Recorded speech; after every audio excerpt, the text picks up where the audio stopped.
Sindasp, Avenida Rio Branco 817 Centro, Florianópolis e Delegacia Sul em Criciúma, na Rua Santo Antônio 141. Bem-vindos a mais um Floripa em Foco ao vivo com o Sindasp, que é o Sindicato dos Trabalhadores em Empresas de Assessoramento, Perícia, Pesquisa e Informações em Santa Catarina. O Sindasp está ao vivo aqui no Floripa em Foco, na TV comunitária, às terças-feiras, no primeiro horário do Floripa em Foco, entre a 1h30 e 2 horas da tarde. Já viu, Daniel, como é que é? A gente faz assim o sentido anti-horário, para quem está vendo em casa, vê no sentido horário. Daniel Passos, Departamento Intersindical de Estatística e Estudos Socioeconômicos, o DIEESE, é o economista-chefe do DIEESE, não é isso? Boa tarde. Não. Boa tarde, Silvio. Na verdade, o José Álvaro, né? É o supervisor regional, né? Isso. Eu sou economista do DIEESE há quase 20 anos, mas não sou supervisor, não. Não supervisiona nada. Não supervisiono nada. Muito bem. Mas o Daniel é o mais inteligente, né? E o mais bonito é o Zé Álvaro. São ambos lá do DIEESE, sempre bem-vindos aqui. Quer dizer que nesse 9 e 10, aliás, né, agradecer ao Sindaspisc por estar abrindo espaço a você hoje aqui. Você vai estar na reunião do Sindaspisc em Lages, que acontece nesse 9 e 10 de fevereiro. Você vai estar lá, é? É isso, Silvio. Vai acompanhar integralmente? Não, especialmente dia 9, né? Que dia 9, dentro da programação pensada pela entidade, dia 9 vai ter uma atividade de discussão, análise, avaliação da campanha e também a discussão principalmente dos elementos, do contexto que vão estar presentes na campanha 2012, né? Então essa é que campanha? Atividade. A campanha eleitoral? Não, na verdade trata-se da campanha salarial, campanha né? Salarial. Em que participa o Sindasp, né? Outras entidades também, relativa à database dos trabalhadores da EPAG, da Sindasp, né? Que já está, eu acho, até atrasada, era para ser em novembro e até agora não choveu na roça ainda, não é isso? A database do Sindasp é maio, né? Maio, tem várias datas base, isso, na verdade. Exatamente. Né? Muito bem. Essa negociação específica é database maio. E o Arnoldo do Sindasp, inclusive, está aqui conosco, né, folheando a sua agenda, tá aí o moço. Boa tarde, seu Arnoldo, né? Aqui no fresquinho, se refresquelando um pouco. E você vai falar o que exatamente nessa reunião? Como é que é o nome da reunião? É uma reunião do Conselho Deliberativo da Intersa, que é a Intersindical dos Sindicatos dos Trabalhadores nas empresas vinculadas à Secretaria de Estado da Agricultura, como a SAESC, junto com o SAESC, o Sintec, o Sintagre e o Sindasp, né? É uma reunião do Conselho Deliberativo. Qual vai ser o teu papel especificamente? Bem, o que você vai abordar ali, Daniel? A nossa ideia é ter uma programação, Silvio, que cumpra assim, 3 objetivos básicos, né? O primeiro deles é tentar fazer assim, um resgate dos elementos que marcaram a última experiência de negociação com essas empresas, né? Desses 2011. Trabalhadores com essas empresas. Então, a negociação de 2011, tentando destacar principalmente aqueles elementos que chamaram mais atenção, tanto do ponto de vista positivo quanto negativo, porque, na verdade, em geral, as negociações coletivas, nós herdamos nas negociações atuais um pouco da experiência das negociações passadas. Então, esse resgate é um elemento importante. Né?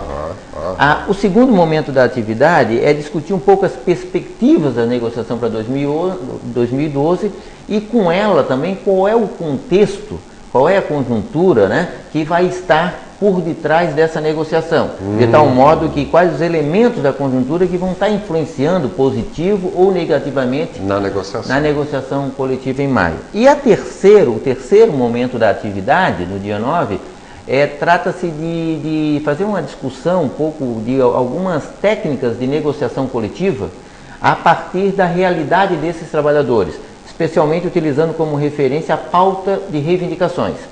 Então a gente vai fazer alguns exercícios com os membros da diretoria que vão estar presentes lá, do Conselho Deliberativo com o objetivo de fazer algumas técnicas de treinamento, de argumentação, de conhecimento das cláusulas, né? E das possibilidades de resposta que que as empresas vão dar em relação a cada uma das reivindicações para a gente estar preparado, né, para esse tipo de postura empresarial. Porque eles lá do lado de lá também devem se preparar, né, medir as ferramentas, as forças. Desse lado, nada mais lógico correto. que se faça também. Na verdade, também. a negociação coletiva, ele é um jogo de interesses, né? É um jogo Uma discussão política? Uma discussão, né, em grande parte política, né? Grande parte ela é material no sentido de que é preciso ter coisas, né, para dar. Não? Índice. Você não né, tem aquele ditado que a gente sempre usa, né? Em casa sem pão, todo mundo fala, mas ninguém tem razão, né? Então é mais ou menos isso. Não adianta você negociar uma condição em que uma empresa eventualmente não tenha condição. Então tem uma questão que é política, porque na verdade trata-se de defender numa negociação coletiva melhores condições de salário, de vida, de trabalho para os trabalhadores, e isso significa investimentos e, portanto, significa uma disputa pelos recursos que estão disponíveis para uma empresa, para um setor, para uma entidade pública. Então, na verdade, é uma disputa pelo recurso. Na verdade, os recursos das organizações, elas são limitados e a definição de alocação desses recursos depende de decisões políticas. Eu vou gastar mais nisso ou mais naquilo, tá certo? E essa definição política, ela se dá muitas vezes, né, na maior parte das vezes, pela pressão que cada um dos atores que disputam essa receita faz, né? Então, quer dizer, os trabalhadores têm que também fazer a sua parte, né? Por isso que quando a gente trata da negociação, eu acho que 3 coisas são importantes, né? A primeira é a gente ter uma boa capacidade de organização da estrutura, organização sindical, da associação, para falar todos o mesmo discurso, potencializar a posição. Ter uma boa estrutura de uma organização interna, vamos chamar assim. Uma outra questão importante é o contexto, ou seja, as condições objetivas têm que estar dadas. Não adianta você querer uma coisa que é impossível de ser alcançada. Tá? E o terceiro elemento, e esse é fundamental, é a capacidade de mobilização dos trabalhadores, ou seja, dos interessados por aquilo que está sendo reivindicado. Então, sem, né, uma conjugação adequada desses 3 elementos, que é a organização interna, as condições para a concessão, as condições materiais, que faz parte do contexto, e a capacidade de mobilização da entidade sindical, poucas as negociações obtêm sucesso. É uma fórmula bem interessante. Exato. Não adianta você ter uma boa capacidade, uma boa organização interna e não ter capacidade de mobilizar a categoria. Outra coisa é você ter uma boa mobilização da categoria e não saber o que queres. Né? E a terceira coisa é você ter uma boa organização da categoria, uma boa mobilização da categoria, uma organização interna, mas estarmos num contexto de crise. Não adianta ter uma boa organização, mobilização dos trabalhadores para reivindicar numa empresa que vive a situação da Grécia atualmente, não tem condições materiais de ser dada. Então o contexto é importante, até para não criar falsas expectativas sobre os trabalhadores. Então discutir o contexto atual é importante numa atividade dessa. Tá certo? De que forma, por exemplo, que a crise internacional vai estar impactando no país, de que forma que isso vai estar impactando no Estado, qual é a capacidade do Estado, do ponto de vista financeiro, organizar, o que vai estar movendo as outras negociações coletivas, como é que vai estar o comportamento da renda, do emprego. Então, como esses elementos vão estar atuando nas negociações, até porque maio, que é a data base dessa negociação, também coincide com as negociações de um sem número de empresas, de categorias profissionais, né? Sim. Aliás, a conjuntura está bem favorável agora para 2012, né? Aí quando o Brasil está bem no filme, no plano mundial, dá para ser para falar assim, né? Está todo mundo se ralando na crise e a gente está conseguindo se manter. Dá para prever bons avanços aí para os trabalhadores esse ano, não? De uma certa forma, a gente tem assim um movimento que é mais ou menos assim, nós saímos de um crescimento, isso vale para o país, mas vale para Santa Catarina também, né? Porque na verdade Santa Catarina está muito vinculada a essa situação. Mas nós saímos de uma taxa de crescimento elevadíssima em 2010, principalmente a partir do segundo semestre do ano, né? Evidentemente que, né, tem algumas limitações estruturais para você manter uma taxa de crescimento daquele tamanho, em torno de 9%, quando a gente compara os dados trimestrais, né? Em 2011, início de 2011, o governo deu meio que uma freada, né? Um freio de arrumação aí, eu acho que até bastante exagerado, né? Que não teve efeito no primeiro semestre de 2011, mas a partir do segundo semestre de 2011 teve um efeito muito grande, tanto é que a economia praticamente parou entre o mês de julho e o mês de setembro. E o próprio governo reavaliou o conjunto de medidas que ele adotou, do ponto de vista da restrição do crédito, um aumento exagerado dos juros, quando o mundo todo, né, estava reduzindo, né? Então eu acho que o governo deu uma freada muito grande, e isso desacelerou bastante a economia em 2011, e essa desaceleração em 2011 ainda estava contaminando o final de 2011, mas já começa a se reverter a partir de 2012. Provavelmente a economia brasileira, pela a retirada de restrições que o próprio governo tinha criado, provavelmente vai voltar a um patamar de crescimento, né, que apesar dos efeitos externos, né, seguramente o Brasil vai estar dentro do patamar das economias que vai ter crescimento elevado, né, em 2012. Né? Então estima-se um crescimento entre 3,5% e 4%, né, diluído em vários setores. E isso, Silvio, é importante porque o crescimento está muito vinculado ao comportamento do mercado interno. Do mercado interno. Na verdade, hoje, basicamente 70% do comportamento econômico depende do consumo interno, seja da família, seja do governo. E esse é um grande trunfo que o Brasil tem, porque na verdade o consumo das famílias continua em elevação. Continua em elevação por vários motivos. Pelo próprio sucesso das negociações salariais, que é um elemento importante que adiciona a renda à família, mantém o padrão de consumo. Em 2012 nós tivemos aí um incremento significativo do salário mínimo, com um ganho real expressivo, e isso joga muita renda. Tem os programas sociais que são corrigidos. Em Santa Catarina nós tivemos também a correção do piso estadual, e isso também é um elemento que, mesmo que ele tenha um efeito mais reduzido, ele cria um parâmetro para as demais negociações coletivas. Então a gente está começando a aprender que quanto mais renda na economia, mais o motor econômico, né, está reforçando, azeitado. Né, e a gente depende menos do comportamento externo, apesar de depender, evidentemente, porque vivemos numa economia integrada, né, mas dependente do mercado interno. Quanto mais depender do mercado interno, melhor, porque mais sobre o nosso campo de governabilidade as políticas econômicas estão colocadas. Daniel Passos, economista do DIEESE, o Departamento Intersindical de Estatística e Estudos Socioeconômicos, ao vivo aqui nessa tarde de terça-feira no Floripa em Foco do Sindasp. E o Sindasp, você sabe, é o Sindicato dos Trabalhadores em Empresas de Assessoramento, Perícia, Pesquisa e Informações de Santa Catarina. A gente vai para o nosso tradicional breve intervalo, Daniel, e já voltamos aqui na TV Floripa, a TV que você vê, ouve e sente a diferença.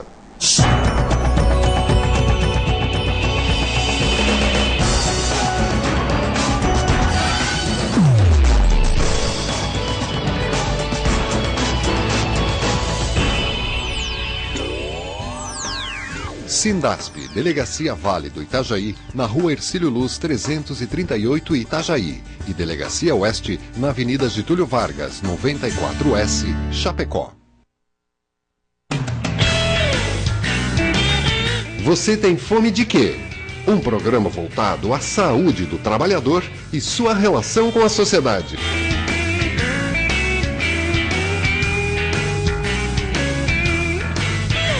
Você tem fome de quê? Toda terça, quinzenalmente, às 8 da noite. Reapresentação também às terças, quinzenalmente, 8 da noite.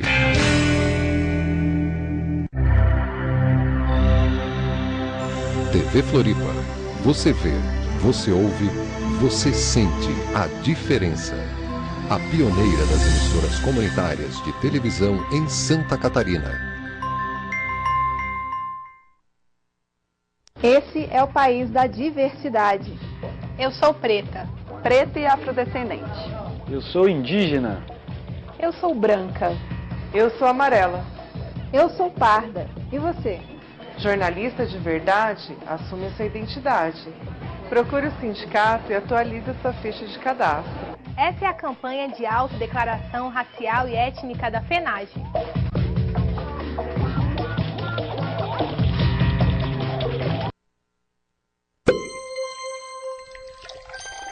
Olhando desse ponto de vista, o que está acontecendo no Brasil? Toda notícia depende de quem conta.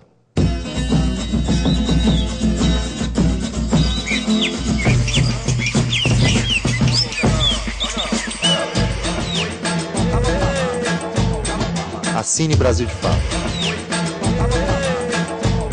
Uma visão popular do Brasil e do mundo. Foram usadas as cores de muitos continentes para pintar o brasileiro. As cores da África, da Europa, as cores das Américas, da Ásia. Mas se a nossa diversidade deve ser celebrada, por que crianças que nascem diferentes não têm direitos iguais? Crianças não nasceram discriminando. Participem. Cada um de nós pode garantir um país mais igual e sem discriminação para elas. Valorizar as diferenças na infância é cultivar igualdades. Uma campanha do UNICEF contra o racismo.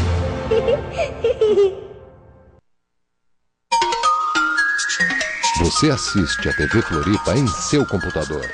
Basta digitar www.tvfloripa.org.br.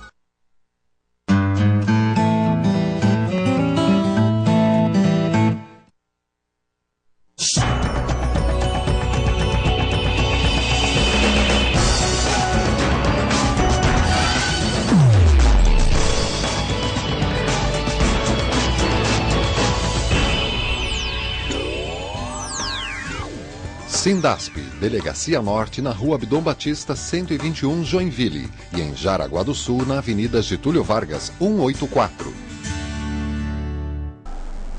Este é o Floripa em Foco ao vivo com o Sindasp, o Sindicato dos Trabalhadores em Empresas de Assessoramento, Perícia, Pesquisa e Informações em Santa Catarina. O Sindasp está ao vivo no Floripa em Foco às terças-feiras, entre a 1h30 e 2 da tarde, ao vivo. Daqui a pouco, a partir das 22 horas, tem a reprise do Floripa em Foco, tanto aqui no canal 4 da NET, para Florianópolis, quanto pelo www.tvfloripa.org.br para Florianópolis e o resto do mundo. E é com muito prazer que recebemos aqui para conversar o Daniel Passos, que é o economista do DIEESE, o Departamento Intersindical de Estatística e Estudos Socioeconômicos. Já agradecendo, né, ao Sindasp e ao Arnoldo que está nos assistindo aqui junto, pela oportunidade, hoje está feio o negócio, é o calor, né? Oportunidade de estar conversando com o Daniel Passos. E a gente está falando justamente sobre essa reunião preparatória da Intersa, que é a intersindical dos sindicatos que representam os trabalhadores da área pública, né? Tanto da EPAGRE quanto da SIDASC e essa turma toda, da Secretaria de Agricultura, né? E vão ter uma reunião do Conselho Deliberativo da Intersa, que junta os sindicatos desses trabalhadores todos, nos dias 9 e 10, é isso, Arnoldo? 9 e 10, na cidade de Lages. Eu acho que é a primeira reunião do ano, né, Arnoldo? Para preparar as negociações coletivas que acontecem em março. A data base desses trabalhadores todos, em maio, tem mais tempo ainda para se preparar, né? E você, Daniel, que é um moço inteligente e acompanha todo esse monte de números, como é que está a perspectiva assim, de arrecadação do estado de Santa Catarina? A receita continua crescendo, apesar desse freio no final de 2011, a nossa arrecadação continua crescendo, juntando isso com o índice de inflação. Qual é o panorama assim, financeiro que dá para traçar para essa negociação de data base que deve acontecer em maio? Certo. Bom, Silvio, a arrecadação do Estado não é só do Estado, na verdade da União também, né? Influencia também? Não, porque na verdade nós temos costuma-se muito reclamar, por exemplo, da carga tributária no país, né? Porque todo mundo fala da carga tributária, até porque ninguém gosta de pagar imposto, então é natural que fale. É uma coisa que aconteceu recentemente, a partir de 8 anos, parece essa tal de cobrança de impostos, né? Então todo mundo reclama. Exatamente, mas o fato concreto é, por exemplo, quando a gente fala de arrecadação do Estado, a gente tem que fazer um pouco esse capítulo para dizer de que forma que a arrecadação é influenciada ou não. Nós temos que entender que uma parte importante da arrecadação, da estrutura tributária brasileira, ela acontece de forma indireta. Ela se dá principalmente sobre o consumo e a produção.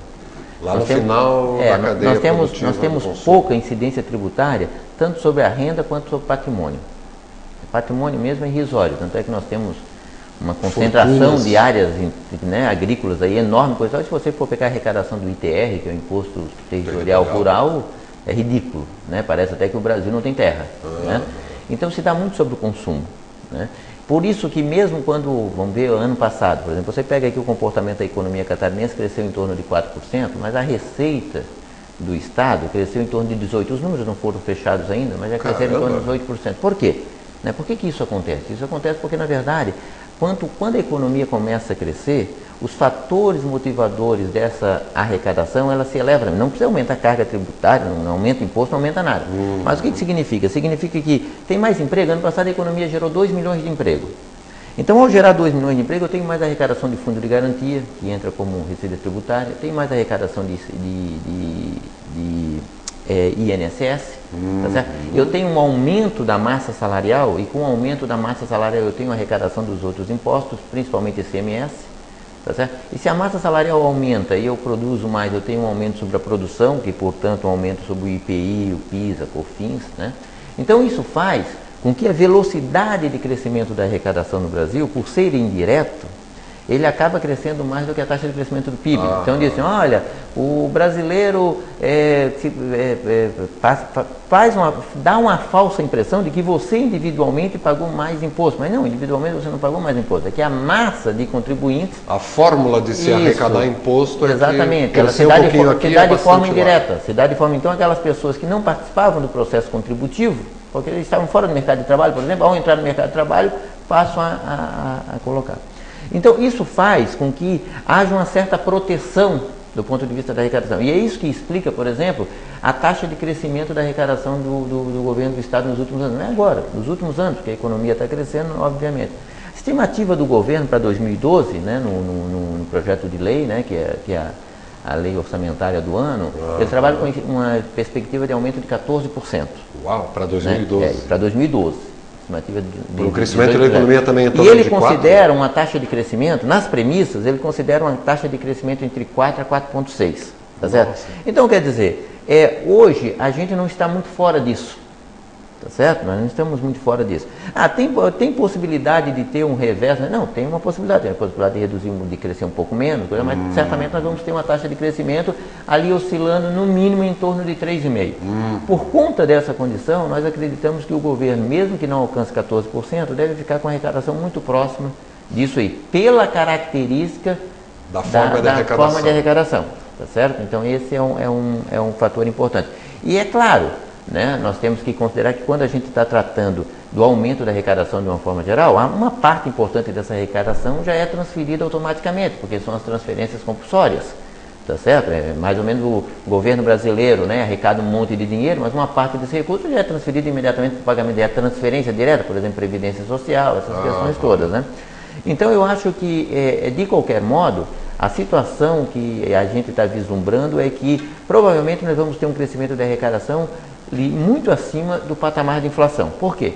Porque também a inflação, a tendência de inflação para 2012 é menor do que de 2011. Quando nós trabalhamos com as estimativas de inflação, nós percebemos que a curva é descendente. Está diminuindo a inflação? Está diminuindo a inflação, quando a inflação é acumulada em 12 meses. Né? Porque a inflação a gente nunca deve ver assim, a inflação no mês passado aumentou, não. Isso aí é um dado específico. Pontual. Quando nós estamos trabalhando em negociação coletiva, negociação salarial, nós sempre estamos trabalhando com prazo mais longo. Sim. Tá certo? Então, provavelmente nós vamos chegar em maio com uma taxa de inflação em torno de 5,3, 5,2. Em 2012. Em 2012, com tendência de queda. Então, isso faz com que a possibilidade de você reivindicar não só a inflação, mas algum aumento real de salário, porque na verdade, se a economia cresceu, parte desse crescimento tem que ser transferido para o salário, aumenta quando a inflação está em queda. Porque para os trabalhadores, o pior cenário da negociação é um cenário de inflação em alta. Porque vai receber sempre atrasado. Exatamente. E aí, primeiro porque ele tem uma perda de massa salarial maior no decorrer do período. E segundo porque há uma dificuldade de reivindicação mesmo, porque o índice é alto. Nós temos um levantamento histórico desde 96, comparando a taxa de sucesso das negociações coletivas. E os gráficos, é muito interessante, porque quanto maior a inflação, maior o percentual das categorias que não conseguiram reposição total da inflação. Que interessante. E quanto mais baixa a inflação, maior a taxa das categorias que tiveram aumento real de salário. Então nós estamos entrando no ano de 2011 com uma perspectiva de inflação em queda. Portanto, amplia a possibilidade das categorias, além da reposição, ter ganho real de salário.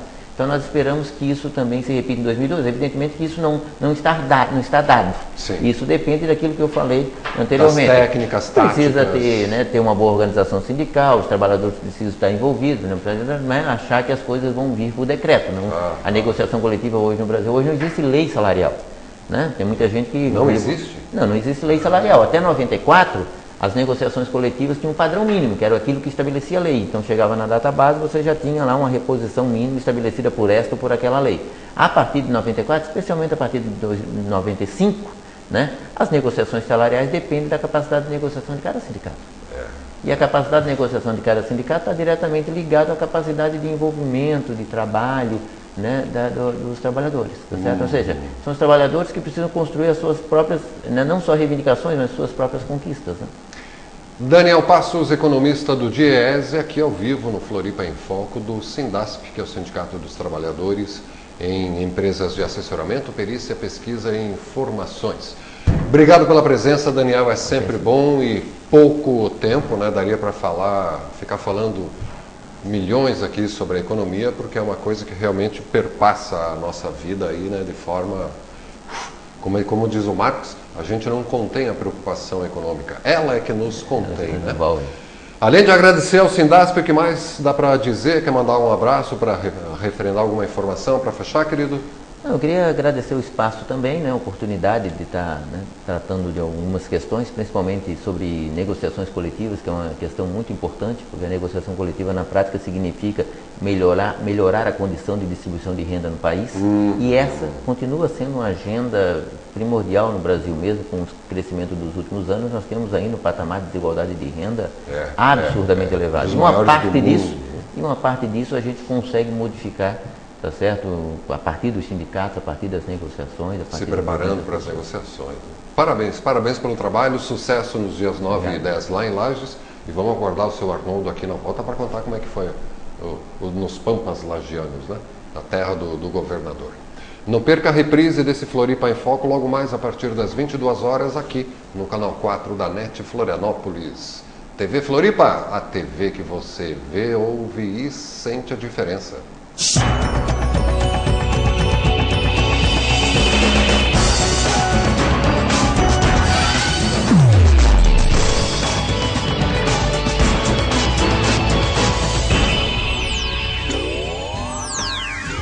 Sindasp, Avenida Rio Branco 817 Centro, Florianópolis, e Delegacia Sul em Criciúma, na Rua Santo Antônio 141.